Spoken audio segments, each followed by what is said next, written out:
कभी माओवादियों के नाम से, कभी नक्सलवादियों के नाम से मारा जाता है। एट्रोसिटी में कई आदिवासियों को मारा गया।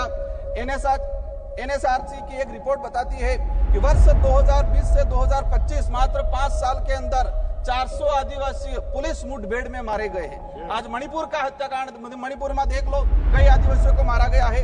छत्तीसगढ़, झारखंड का आम आदिवासी कभी उधर नक्सलवाद माओवादी की गोलियों के से कहीं के निशाने पे है, उधर पुलिस की गोलियों पे निशाने है। बीच में आम व्यक्ति जो है वो आज उसके साथ अत्याचार हो रहा है। हर दिन एक न एक व्यक्ति मारा गया है। आदिवासी दलित पिछड़ों को सशक्त बनाए बिना हमारे देश, भारत देश को सशक्त भारत बनाने की कल्पना करना एक कोरा सपना रह जाएगा। माननीय सभापति महोदय, आपने मुझे बजट 2025-26 पर बोलने का जो अवसर प्रदान किया उसके लिए मैं धन्यवाद जोहार करना चाहूंगा। मैं भारत आदिवासी पार्टी की तरफ से देश के आदिवासी, दलित, ओबीसी, मुस्लिम, अल्पसंख्यक, गरीब, मजदूर एवं इस देश में रहने वाला प्रत्येक गरीब वर्ग का व्यक्ति जो मानवता और भारत देश के संविधान में विश्वास करता है, उनकी तरफ से बोलने के लिए खड़ा हुआ हूं। आज देश का पढ़ा लिखा, डिग्रीधारी, शिक्षित, बेरोजगार युवा 200-300 रुपए में दिहाड़ी मजदूरी करने के लिए मजबूर हो रहा है, और जो दूसरी तरफ जो विदेश में जा रहे हैं, जो रोजगार के लिए वो दोबारा पैरों में, हाथों में बेड़ियां लेकर वापस लौट रहे हैं। ये हमारा देश की स्थिति है, पढ़े लिखे विशेषकर बेरोजगारों की। आदिवासी समुदाय ने जितना प्राकृतिक आपदा का कहर नहीं झेला है, उससे ज्यादा हजारों सालों से शोषण, अत्याचार, विस्थापन जैसे मानव निर्मित आपदाओं के कहर से जूझा है। और उसका अगर उस आदिवासी समुदाय को आधुनिकता की लाइन में लाके खड़ा करना है तो विशेषकर एक आर्थिक पैकेज देने की आवश्यकता है, और साथ ही संविधान के अंदर जो प्रावधान है 5वीं अनुसूची और 6ठी अनुसूची का, और विशेषकर पैसा एक्ट को उसको धरातल पे लागू करने की सख्त जरूरत है। सभापति महोदय, देश के अंदर देखा गया है विस्थापन की जो समस्या, भारत देश में विकास के नाम से सबसे ज्यादा अगर कोई विस्थापित हुआ है तो आदिवासी समुदाय विस्थापित हुआ है। एक survey report, Indian social institute की एक रिपोर्ट के अनुसार बताया गया है कि वर्ष 2010 से 2025 तक 15 सालों में 15 लाख आदिवासियों को विकास के नाम से विस्थापित किया गया है। वर्ल्ड बैंक की रिपोर्ट में बताया गया है कि विस्थापन आदिवासी समुदाय में से 50% आदिवासी परिवार पुनः विस्थापित नहीं हो पाते हैं। साथ ही भारत देश में एक सर्वे रिपोर्ट में आया है कि जो आदिवासी समुदाय है अपने जीवन काल के दौरान कम से कम 50% आदिवासी एक उम्र के अंदर 2 बार विस्थापित होते हैं।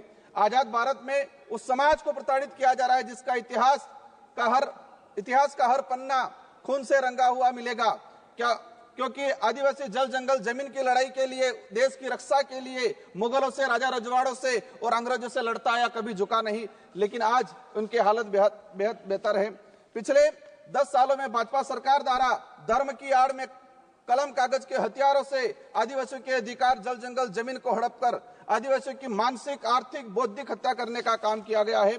सभापति महोदय, आज बजट में सशक्त भारत बनाने की बात चल रही है। बनना चाहिए, हम भी चाहते हैं, हमारा देश से मजबूत बनना चाहिए, विश्व शक्ति बनना चाहिए। लेकिन स्थिति क्या है? हमारे देश का जो भविष्य कुपोषण की बेड़ियों में जकड़ा हुआ है।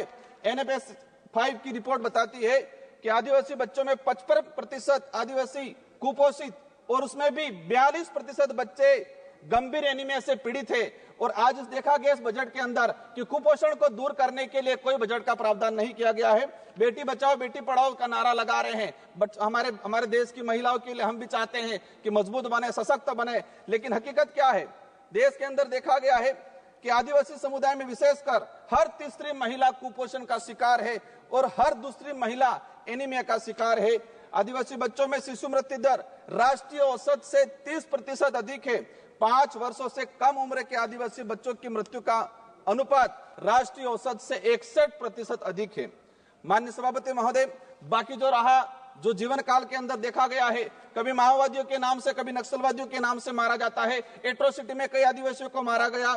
एनएसआरसी की एक रिपोर्ट बताती है कि वर्ष 2020 से 2025 मात्र 5 साल के अंदर 400 आदिवासी पुलिस मुठभेड़ में मारे गए हैं। आज मणिपुर का हत्याकांड, मणिपुर में देख लो, कई आदिवासियों को मारा गया है। छत्तीसगढ़, झारखंड का आम आदिवासी कभी उधर नक्सलवाद माओवादी की गोलियों के से कहीं के निशाने पे है, उधर पुलिस की गोलियों पे निशाने है। बीच में आम व्यक्ति जो है वो आज उसके साथ अत्याचार हो रहा है। हर दिन एक न एक व्यक्ति मारा गया है। आदिवासी दलित पिछड़ों को सशक्त बनाए बिना हमारे देश, भारत देश को सशक्त भारत बनाने की कल्पना करना एक कोरा सपना रह जाएगा। स्वास्थ्य सुविधा की देखा जाए, आदिवासी क्षेत्र में PSC CSP की CAG की एक रिपोर्ट आई है कि आदिवासी बाहुल्य क्षेत्र में जितनी जो पीएससी सीएससी है वहां पर 60% डॉक्टरों के पद रिक्त हैं। देश में मात्र 18% आदिवासी गर्भवती महिलाओं को ही संस्थागत प्रसव का लाभ मिल पा रहा है। संस्थागत प्रसव का सिर्फ मात्र 18%। सभापति महोदय 1 मिनट का रहा है। शिक्षा की बात करें, हमारे राजस्थान के अंदर जाडोल कोटड़ा के अंदर जहां से एक मंत्री जी आते हैं, वहां पर 14 वर्ष से अधिक बच्चों को स्कूल और पेन पेंसिल किताब क्या है वो नहीं पता है। आज देखा गया है यूनेस्को की एक रिपोर्ट में देश में 35% आदिवासी बच्चे ड्रॉप आउट हो रहे हैं और राष्ट्रीय औसत 12% है।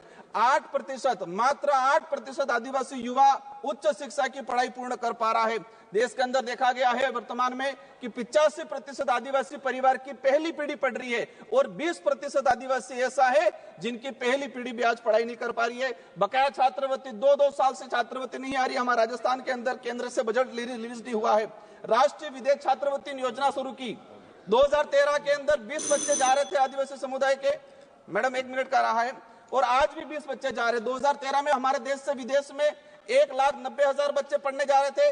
आज 2024 के अंदर 13 लाख जा रहे हैं, लेकिन आदिवासियों के लिए वो 20 सीटें हैं, वही 20 सीटें आज तक वो बढ़ाई नहीं गई है। लास्ट में अंतिम में कहना चाहूंगा, नरेगा के अंदर इस बार देखा गया बजट कोई नहीं बढ़ा गया है। नरेगा की मजदूरी 200 रुपए मिल रही है, उसको 600 रुपए तक किया जाए और 100 दिन का जो रोजगार है वो 200 दिन तक किया जाए। साथ ही आंगनवाड़ी कार्यकर्ता से हर प्रकार की सर्वे करा जाते हैं, सेंट्रल गवर्नमेंट इसको हैंडओवर करे और आंगनवाड़ी कार्यकर्ता सहायिका को एक राजकीय कर्मचारी का दर्जा दिया जाए और उसको नियमित करके भुगतान किया जाए। जल जीवन मिशन की बात हो रही थी, लेकिन ट्राइबल इलाके के अंदर 27% टारगेट अभी तक पूरा हुआ है, वो भी सैंक्शन धरातल पे पानी नहीं पहुंचा है। अंत में कहना चाहूंगा, एकलव्य मॉडल की बात चल रही थी। हम चाहेंगे, अभी घोषणा के स्वागत करते हैं इस बात का, लेकिन उसको धरातल पे इंप्लीमेंट बहुत जल्दी होना चाहिए।